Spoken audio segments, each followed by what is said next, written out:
Sunday Adeyemo Igboho Oòṣà. Yes, they are live here in the house of Chief Sunday Igboho. Àgbójú wa pamọ́ náà tẹ́lẹ̀, àwa rèé.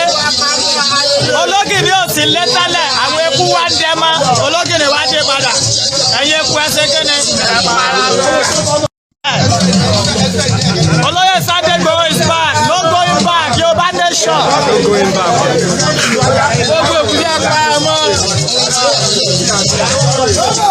Koiki Media bringing the work closer. 7th of March 2021. Inú wa dùn púpọ̀ nípa bí Benin Republic ṣe fi bàbá wọn Olóyè Sunday Adeyemo Igboho sílẹ̀. You can see.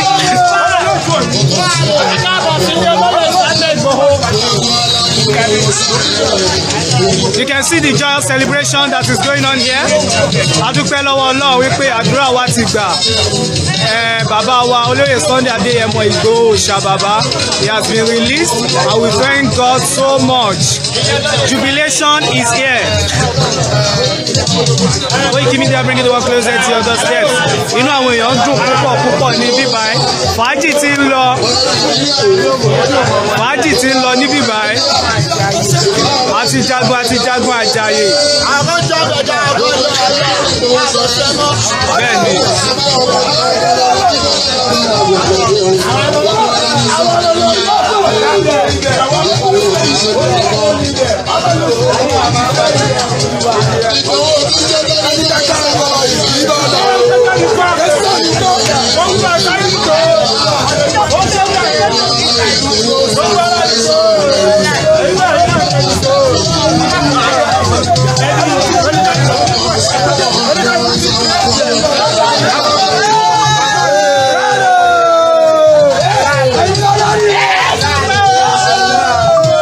You can see jubilations here. Victory at last.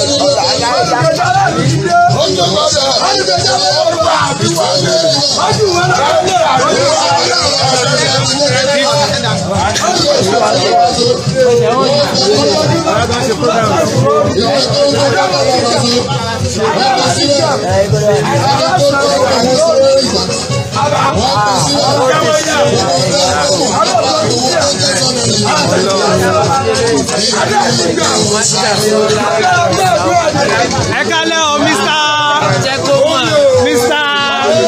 Omiyale. Ẹ kálẹ́, ìjà lè sọ́kùn kan yín fún wa. Ìjọ ìtì pọ̀ jù. Ẹ suspend ìjọ ìfọ̀ ní àwọn. Orúkọ mi ni Omiyale Adébọ́lá.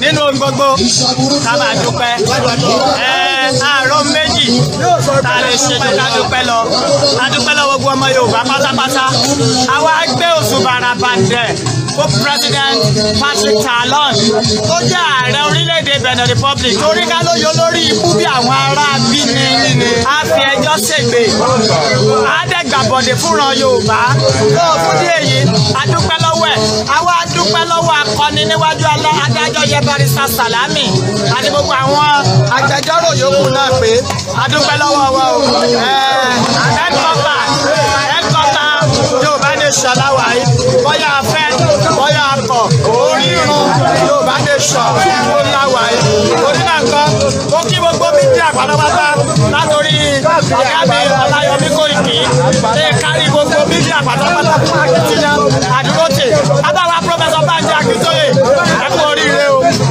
lágbára lọ́wọ́ náà àdélẹ̀ lérí láṣẹ lọ́wọ́ náà àwọn èèyàn pọ̀ ń bí kò sóorun lálẹ́ àwọn wà ní àṣeyọrí láìpẹ́ láì dènà àwọn èèyàn máa gbóhùn Àdìsá ọmọ Adéyẹmọ Olóyè Sunday Igboho Oòṣà.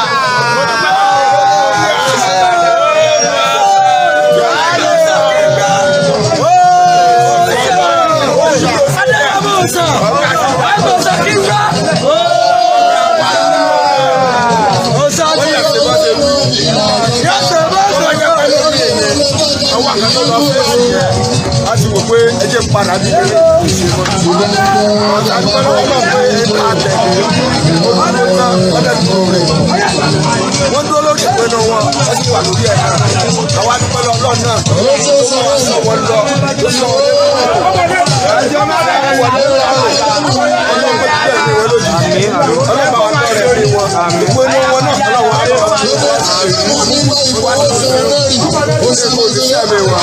inú wa dùn lọ́dẹ lọ́dẹ àwọn sílẹ̀ gbogbo wa yọ àjọ báyìí àjọ ìrètí àti ẹ̀tún dúpẹ́ àti ẹ̀tún dúpẹ́ báyìí ó ṣẹ́bi ẹ̀yọ́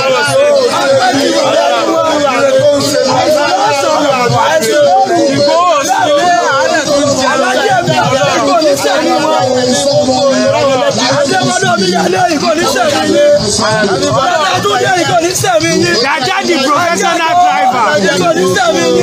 Ẹ̀yin tó ń tọ́jú wa, lẹ́yìn ọ̀pọ̀ àwọn ẹ máa ṣe broadcast. wọ́n sojú, wọ́n tún sẹ́yìn, àwọn ìjọba ọkọ̀ àwọn abẹ́ sínú ilé. Àníkó sílé ṣe àtúntò dúró ní ọ̀rẹ́ àwọn ìjọba mọ̀ pé òsìgbò òǹlé. Wọ́n fọ ìsìn náà látó wà. Gẹ́gẹ́ bí ẹ ti rí bí ó ṣe ń lọ nílé bàbá wa, àwọn èèyàn tí dé o, àwọn èèyàn ń bọ̀. Òru ni àwọn èèyàn fi máa wọlé sí bíbá ẹ̀. Wọ́n ti rí ẹni tẹ̀lé. Ọlọ́wọ́ ti rí ìṣẹ̀bẹ̀rẹ̀ ní. Ká máa dúpẹ́ lọ. Inú wa dùn. Ó dùn wá yọ̀ owó tó kù yìí. Ọlọ́wọ́ àbáwọ̀ láyé láyé lọ́wọ́. ayé ọpẹ́ ti ṣí. àwọn olóńgbò ń bọ̀ lọ́wọ́ pẹ̀lú ọlọ́ọ̀sì àwọn tó lọ́wọ́ pẹ̀lú ṣọ́. Ẹ̀ka lẹ́sàn.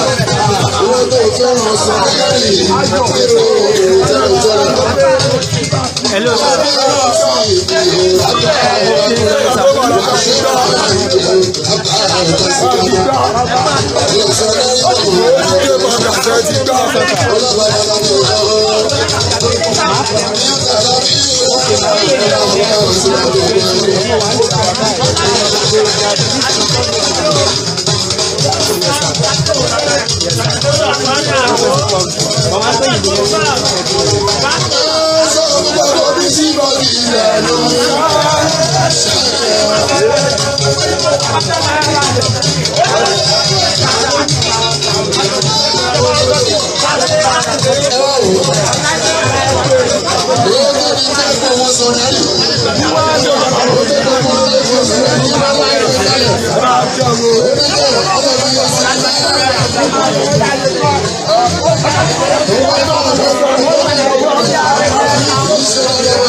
Sunday